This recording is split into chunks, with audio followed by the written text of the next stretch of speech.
நண்பர்களே, தீவிரமா படிச்சுக்கிட்டு இருப்பீங்க அப்படின்னு நான் நம்புறேன். டிஆர்பி எக்ஸாம்பிக்கு வந்து பாத்தீங்கன்னா கால் டிக்கெட் எப்போ வரும் அப்படின்னு ஒரு சிலவர் இப்பவே கேட்க ஆரம்பிச்சிட்டீங்க. ஸோ உங்களுக்கான பதிலாக தான் இன்றைய காணொலி இருக்க போகுது. நமக்கு வந்து கால் டிக்கெட் வர்றதுக்கு முன்னாடி எக்ஸாம் டேட்டு எல்லாருக்குமே தெரியும். ஸ்டேட் ரெக்ரூட்மெண்ட் போர்டான எஸ்ஆர்பிக்கு வந்து எக்ஸாம் டேட் வந்து பாத்தீங்கன்னா அவங்க அபிஷியலாவே நோட்டிபிகேஷன்லேயே கொடுத்துருந்தாங்க அக்டோபர் 5. ஸோ அக்டோபர் 5 வந்து சண்டேல வருது. அதே போல அக்டோபர் 11ஆம் தேதி வந்து பாத்தீங்கன்னா டிஆர்பிக்கான எக்ஸாம் டேட் சொல்லியிருக்காங்க. சரிங்களா? இதுல தேட்டு இதெல்லாம் மாற்றுறதுக்கு வாய்ப்பு கிடையாது. அந்த டேட்ல தான் எக்ஸாம் வைக்கிறதுக்கு 100% பாசிபிலிட்டி இருக்கு. சரிங்களா? இதுல எந்த மாற்று கருத்து யாருக்கு வேண்டாம். அப்ப வந்து கால் டிக்கெட் எப்ப ரிலீஸ் ஆகும் அப்படின்னா, நமக்கு வந்து அக்டோபர் 5 வந்து சொல்லியிருக்காங்க அப்படின்னா செப்டம்பர் 28, 27 அந்த 25க்கு மேல வந்து நம்ம வந்து எஸ்ஆர்பிக்கான கால் டிக்கெட் வந்து எதிர்பார்க்கலாம். எஸ்ஆர்பிக்கான கால் டிக்கெட் வந்து செப்டம்பர் 26, 27, 28 அந்த தேதிகளில் வந்து கால் டிக்கெட் வந்து கன்ஃபார்ம் எதிர்பார்க்கலாம். அதே போல வந்து இதுக்கு வந்து அந்த டிஆர்பிக்கு வந்து பாத்தீங்கன்னா அக்டோபர் 5 முதலே அக்டோபர் 6ஆம் தேதியிலிருந்தே நமக்கான கால் டிக்கெட் எதிர்பார்க்கலாம். இல்ல அக்டோபர் 4, 5 கூட அவங்க வந்து ரிலீஸ் பண்ணலாம். ஓகே, இப்போ வந்து பாத்தீங்கன்னா நிறைய பேருக்கு ஒரு டவுட்ஸ் நிறைய இருக்குங்க. அதையும் உங்களுக்கு தெளிவுபடுத்த விரும்புறேன். இப்போ வந்து எஸ்ஆர்பிக்கு வந்து மொத்தம் வந்து நம்ம அப்ளிகேண்ட் வந்து உங்களுக்கு எல்லாருக்குமே தெரியும் 25,000 பேர் வந்து அப்ளை பண்ணியிருக்காங்க அப்படின்னு தெரியும். ஸோ 25,000 பேருக்கு சென்னை சென்ட்ரல் போடுறதுக்கு வாய்ப்பு கம்மி தான்.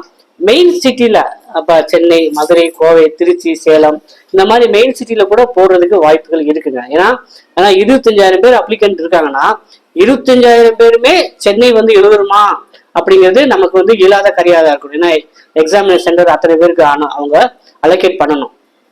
அதனால அந்தந்த மெயின் சிட்டில வந்து வைக்கிறதுக்கும் வாய்ப்புகள் இருக்கு. அதனால எஸ்ஆர்பி வந்து சென்னை பேஸ் தான் போடுவாங்களா அப்படிங்கிற ஒரு கேள்வி இருக்கு. ஆனா சென்னைக்கே 25,000 பேர் எழுதுற மாதிரி இருக்குமா? இல்ல அந்த ஏரியாக்குள்ள மெயின் சிட்டி இப்ப மதுரைனா மதுரை சுற்றி ராமநாதபுரம், சிவகங்கை, தேனி, திண்டுக்கல், விருதுநகர் இருக்கு. அப்ப இதுக்கு ஒரு கப்பா வந்து ஒரு சென்ட்ரல் போடலாம். ஸோ இந்த மாதிரி ஒரு அவங்க ஐடியா பண்ணலாம். மற்றபடி டிஆர்பிக்கு எக்ஸாமினேஷன் சென்டர் வந்து நீங்க உங்க மாவட்டம் தான் கொடுத்துருவீங்க. உங்க மாவட்டத்துக்குள்ள தான் எழுத போறீங்க. சரிங்களா? டிஆர்பிக்கு வந்து அந்தந்த மாவட்ட தலைநகரங்களுக்குள்ள எக்ஸாம் சென்டர் வந்து போட்டிருப்பாங்க. நீங்க வந்து அங்க எழுதுற மாதிரி இருக்கும். அடுத்ததான் வந்து நான் வந்து நல்லா ஸ்கோர் பண்ணி எஸ்ஆர்பிலும் செலக்ட் ஆயிட்டேன், டிஆர்பிலும் செலக்ட் ஆயிட்டேன். நான் என்ன பண்ணுவாங்க அப்படின்னா அது உங்களுடைய விருப்பம் தான். சரிங்களா? இப்ப எஸ்ஆர்பி நல்லா செலக்ட் ஆகிற எல்லாருமே டிஆர்பி பண்ணியிருப்பாங்க. ஏன்னா அந்த அளவுக்கு 25,000 பேர் காம்படிஷன்ல ஜெயிக்கிறாங்கன்னா அவங்க டிஆர்பி எக்ஸாம் அவங்களுக்கு ஈஸியா தான் இருக்கும். அப்ப அவங்களுக்கு கிராக் பண்றதுனால இது ஒரு காலி பண்ணிட்டு இருக்கும். அது வெயிட்டிங் லிஸ்ட்ல போட்டு அவங்க ஃபில் பண்ணிக்குவாங்க. அதனால யாரும் அதை பத்தி ஒரி பண்ணிக்க வேண்டாம். அப்ப வந்து நான் எல்லாருமே எல்லாம் சொல்றது அப்படின்னா ஹை ஆம்பிஷனா வந்து எஸ்ஆர்பிக்கு மட்டும் யாருங்க அப்ளை பண்ணிப்பாங்கன்னா ஏற்கனவே டிசிசிபில வேலை பார்க்குறாங்கல்ல அவங்கதான் எஸ்ஆர்பிக்கு மட்டும் அப்ளை பண்ணியிருப்பாங்க. இப்ப டிசிசிபிக்கு யாருங்க இன்னும் அதிகமா அப்ளை பண்ணிருப்பாங்கன்னா ஏற்கனவே சொசைட்டில வேலை பார்ப்பாங்கல்ல அவங்களும் அப்ளை பண்ணியிருப்பாங்க. அப்ப வந்து ஏற்கனவே ஒரு வெற்றியோட ருசி கண்டவங்க, ஏற்கனவே ஜாப்ல இருக்கிறவங்க, அவங்க மத்திய கூட்டுறவுல இருக்கிற என் ஃப்ரெண்ட்ஸே ஏகப்பட்ட பேரு எஸ்ஆர்பிக்கு அப்ளை பண்ணியிருக்காங்க. ஏன் அப்படி? ஏங்க அவங்க தாங்க ஏற்கனவே வேலை பார்க்குறாங்கல்ல அப்படின்னா இங்க விட அங்க சேலரி அதிகம் எஸ்ஆர்பில. ஓகேவா? ஸோ அந்த ஒரு காரணத்துக்காக மத்திய கூட்டுறவு வங்கியில பணிபுரிகிறவங்க கூட ஸ்டேட் ரெக்ரூட்மெண்ட் போக்கு அப்ளை பண்ணியிருக்காங்க. ஒண்ணு. அப்ப சொசைட்டில அது தொடக்க வேளாண்மை கூட்டுறவு கடன் சங்கம், நகர்ப்புற கூட்டுறவு வங்கி இந்த மாதிரி சொசைட்டில பணிபுரியவங்க என்ன பண்றாங்க? மத்திய கூட்டுறவு வங்கிக்கு அவங்க அப்ளை பண்ணியிருக்காங்க. ஏன்னா பெரும்பான்மையான வந்து போன வட்டம் நம்ம அகாடமி மூலமா ஒரு 88 பேர் உள்ள போயிருக்காங்க. அவங்க எல்லாமே மத்திய கூட்டுறவு வங்கிக்கு அப்ளை பண்ணியிருக்காங்க. அப்ப வந்து பாத்தீங்கன்னா உங்களுக்கான காம்படிஷன் இருப்பாங்க. ஏற்கனவே வெற்றி பெற்றவங்க அவங்க அடுத்த கேட்டருக்கு போறதுக்காக போடுறாங்க.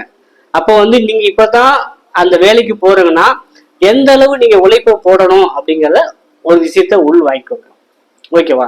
அப்போ வந்து உங்களுக்கு வந்து நம்ம ஏற்கனவே ஒரு காம்படிஷன் மாவட்ட வாரியாக நம்ம போட்டிருந்தோம். நம்ம அகாடமில தான் பக்கவா ஒரு எக்ஸல் சீட்ல வந்து அதுக்கே நான் ஒரு 5 மணி நேரம் 6 மணி நேரம் ஒர்க் பண்ணி அந்த வீடியோ பண்ணியிருந்தேன். சரிங்களா?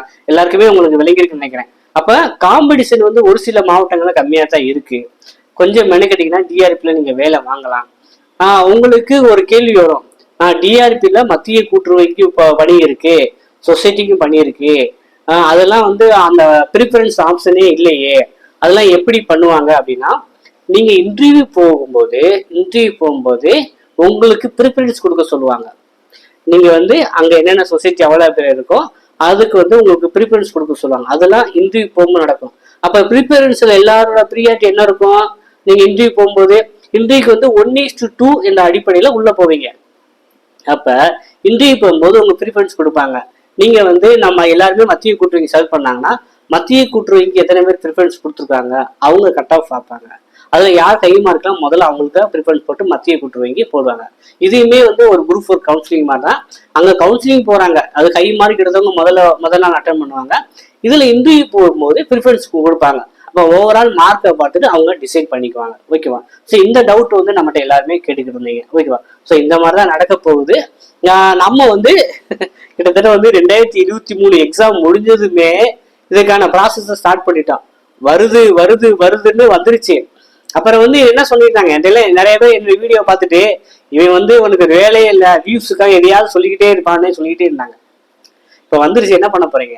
இப்போ வந்து பாத்தீங்கன்னா நிறைய பேர் வந்து இந்த ஆண்டு பல்கா வந்து டிசிஎம் கோர்ஸ் ஜாயின் பண்ணிட்டாங்க. அவங்க வந்து கோர்ஸும் படிக்கணும், இதுவும் படிக்கணும். சரிங்களா?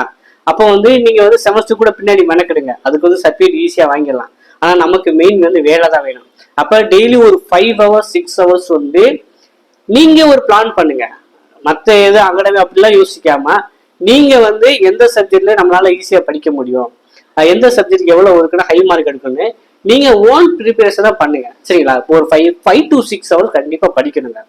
இப்போ 40 நாள் இருக்கு அப்படின்னா டெய்லி வந்து அந்த 1/2 மணி நேரம் படிச்சா மட்டும்தான் இப்ப இருக்கிற ஒரு போட்டி நிறைந்த சூழல்ல நீங்க ஜெயிக்க முடியும்.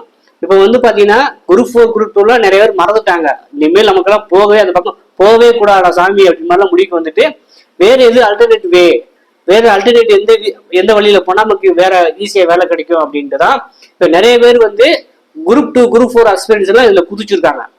அப்ப வந்து ஏற்கனவே இதை நம்பி படிச்சுக்கிட்டு இருக்கவங்களும் கொஞ்சம் மெனக்கிட்டு தான் ஆகணும், கோஆபரேட்டிவ் தான் போகணும் அப்படின்னு ஏற்கனவே ஒரு சாரார் வந்து இதை மட்டும் தான் படிப்பின்னு இருக்காங்க. இப்போ அவங்களும் காம்படிஷன் வர்றதுனால எல்லாருமே வேலை வேணும்னு நினைக்கிறீங்க, அதிக சிரத்தையோடு அதிக டெடிகேஷனோட. ஏன்னா வேலை கிடைக்கிறவங்களுக்கு கிடைக்காதுன்னு என்ன வித்தியாசம் இருக்கு? அவங்களோட கூட 2 மணி நேரம் 3 மணி நேரம் இவங்க படிச்சிருப்பாங்க, அவங்களோட கூடுதல் ஒரு உழைப்பை போட்டிருப்பாங்க, அவங்களோட கூடுதலா ப்ராக்டிஸ் பண்ணியிருப்பாங்க, அதனாலதான் அவங்களுக்கு வேலை கிடைச்சிருக்கு. சரிங்களா? இதுதான் காரணமே தவிர வந்து லக்கு அந்த மாதிரிலாம் யோசிக்காதீங்க, காசு அந்த மாதிரிலாம் யோசிக்காதீங்க. நீங்க ரிட்டர்ன்ல ஹை மார்க் எடுத்தீங்கன்னா உங்களுக்கு அதாவது கால் மேல கால் போட்டு கூட நீங்க இன்டர்வியூ அட்டன் பண்ணலாம். ஏன்னா உங்களுக்கு நான் ஏற்கனவே சொன்னேன், மொத்தம் 200 மார்க், அதுல 170 மார்க் ரிட்டர்ன் மார்க் தான். அப்ப இன்டர்வியூக்கு வந்து போனீங்கன்னா அப்படின்னா எல்லாருக்கும் சராசரியா ஒரு 15 மார்க் போட்டுருவாங்க இன்டர்வியூல. அப்புறம் பேஸ்டு ஆன் யுவர் பெர்ஃபார்மன்ஸை பொறுத்து 1 மார்க் 2 மார்க் முன்னப்பின்னு ஆகும். சரிங்களா? அதனால வந்து ரிட்டர்ன்ல ஹை மார்க் எடுங்க, வேலை கிடைக்கலன்னா எனக்கு கேளுங்க. ஓகேவா? அதனால வந்து அதை பத்தி யோசிக்க வேண்டாம். முதல்ல வந்து ரொம்ப சிரத்தையோட டெடிக்கேட்டடா ஒரு 6 மணி நேரம் 7 மணி நேரம் பிளான் பண்ணி படிங்க. இந்த நம்ம வந்து நான் எல்லாருக்கும் என்ன சொல்லுவேன் அப்படின்னா 10th 12th பப்ளிக் எக்ஸாம் வரும். ஏன்னா நம்ம இந்த இடைப்பட்ட கேபிள்ல தான் சரஸ்வதி பூஜை, ஆயுத பூஜை, தீபாவளி இந்த மாதிரி பர்ச்சேஸ் போகணும், இந்த மாதிரி ஏகப்பட்ட இது இருக்கு. அப்ப இதையும் தாண்டி நீங்க படிச்சுதான் ஆகணும் நம்ம. ஏன்னா இதுக்கப்புறம் அவங்க எத்தனை வருஷம் கழிச்சு போடுவாங்கன்னு தெரியாது. 2 வருஷம் ஆகலாம், 3 வருஷம் ஆகலாம். அப்ப இதுலயே அடிச்சு நீங்க உள்ள போறதுதான் சால சிறந்த முடிவா இருக்கும். ஏன்னா அடுத்து 2026 எலெக்ஷன் வரும். அப்ப எலெக்ஷன் அப்படிலாம் ஒரு சூழல் வரும்போது பெரும்பாலும் ஒரு புதிய ஆட்சி அமைஞ்சுதான் அவங்க அது நிறைய காம்படிட்டிவ் எக்ஸாம் வர மாதிரி இருக்கும். அப்ப நம்ம இந்த இயர் எண்ட் வரைக்கும் தான் நம்ம எல்லாமே அரசோட திட்டங்கள் ரெக்ரூட்மெண்ட் போடுறது எல்லாமே பண்ணுவாங்க. அப்புறம் மார்ச்சுக்கு அப்புறம் வந்து பாத்தீங்கன்னா அவ்வளவா எதுவும் இருக்காது. அப்புறம் புதிய அரசு ஆட்சி அமைஞ்சுதான் நம்ம ரெக்ரூட்மெண்ட் பாஸ் இருக்கும். ஆனா டிஎன்பிசியோ எஸ்எஸ்சியோ பேங்கிங்கோ அதை யூஸ்வலா பிளானர் போட்டு பண்ணிக்கிட்டு தான் இருப்பாங்க. ஸோ இந்த மாதிரியான ஜாப் வந்து பாத்தீங்கன்னா 2020 தான் இதுக்கு முன்னாடி டிசிசிபிக்கு பண்ணாங்க, 2019 தான் எஸ்ஆர்பிக்கு பண்ணாங்க, சொசைட்டிக்கு வந்து 2023 பண்ணாங்க. இப்ப சேர்த்து எடுக்கிறாங்க. ஏன்னா அந்த அளவு வேலைப்பொருள் இருக்கனால சொசைட்டிக்குமே இப்ப சேர்த்து எடுக்கிறாங்க. ஓகேவா? இன்னும் 2 வருஷம் கழிச்சு பார்த்துக்கலாம் அப்படிலாம் இருக்காதீங்க. இதுதான் ஃபைனல் அட்டெம்ப்ட் அப்படின்னு நினைச்சிட்டு ஹார்ட் ஒர்க் பண்ணுங்க. ஸோ ஹார்ட் ஒர்க் பண்றவங்களுக்கு நமக்கு வந்து ஸ்பெசிஃபிக்கா வந்து ஸ்டடி மெட்டீரியல் கொடுக்குறோம். இப்போ வந்து பார்த்தீங்கன்னா யாருமே பண்ணாத யூடியூப்லயே நமக்கு ஒரு 20-30 கிளாஸ் வந்து கோஆப்ரேட்டிவ் மேனேஜ்மெண்ட், கோஆபரேட்டிவ்லாம், கூட்டுறவு வங்கிகள், அப்புறம் வந்து இன்னைக்கு வந்து நிதி கணக்கில் ஸ்டார்ட் பண்ண போறோம். அந்த கிளாஸஸும் நீங்க பார்த்து பயனடைங்க. எனக்கு சர்டிஃபிகேட்லாம் கொடுத்தா நல்லா இருக்கும், டெஸ்ட் பேஜை கொடுத்தா நல்லா இருக்கும் ஃபீல் பண்றவங்க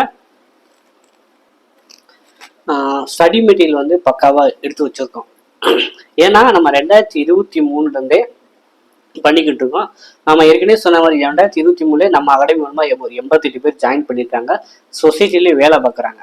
அப்ப நம்ம வந்து 22 பக்கம் இருக்கு அந்த சிலபஸ் வந்து பாத்தீங்கன்னா, அதை எல்லாமே சிலபஸ் வைஸா நீங்க படிக்கணும் அப்படின்னா 2 வருஷம் ஆகும். நம்ம வந்து எக்ஸாமுக்கு என்ன கேட்பாங்க, ப்ரீவியஸ் கொஸ்டின் அனலைஸ் பண்ணி தான் ஒரு ஷார்ட் அண்ட் ஸ்வீட்டா வந்து 2 புக்கா வந்து ஒரு 700 பக்கத்துல ரெடி பண்ணிருக்கோம். கோஆபரேட்டிவ் சப்ஜெக்ட் மட்டும். ஜெனரல் ஸ்டடீஸ்க்கான மெட்டீரியல் நம்ம குரூப் 4 சேனல்லே கொடுக்குறோம். அதே போல நம்ம வந்து ஆன்லைன் டெஸ்ட் பேஜ் வந்து ப்ரொவைட் பண்றோம். நம்ம கொடுக்கக்கூடிய புக்கில் பேஜ் நம்பர் வைஸா டெஸ்ட் கொடுக்குறோம். அதே போக யூடியூப்ல கிளாஸஸ் எடுத்து அதோட பிடிஎஃப் நம்ம ஆண்ட்ராய்டு ஆப் மூலமா ப்ரொவைட் பண்ணிக்கிட்டு இருக்கோம். சரிங்களா? ஸோ இது எல்லாமே உங்களுக்கு ஹெல்ப்ஃபுல்லாக இருக்கும். ஸோ இது வரைக்கும் ஸ்டடி மெட்டீரியல் இல்லை, ஏதாவது கிடைச்சா நல்லா இருக்கும் ஃபீல் பண்ணுறாங்க, நம்ம அகாடமி மெட்டீரியலை வாங்கி பயன்பெறலாம். அதே போல டெஸ்ட் பேஜும் போட்டு பார்க்கலாம். இன்னொரு விஷயம் எல்லாத்துக்கும் என்ன பண்ணேன்னா, ஒரு 15 மாதிரி தேர்வு ரெடி பண்ணிட்டோம். அதுக்கான அறிவிப்பு இன்னும் 2-3 நாளாக சொல்லிடுவேன். நீங்களும் அதை வாங்கி பயன் பெறலாம். ஸோ தொடர்ந்து வந்து இணைந்திருங்கள். இதே போல தகவலுக்கு, காணொலிகளுக்கு மீண்டும் சந்திப்போம். நன்றி, வணக்கம்.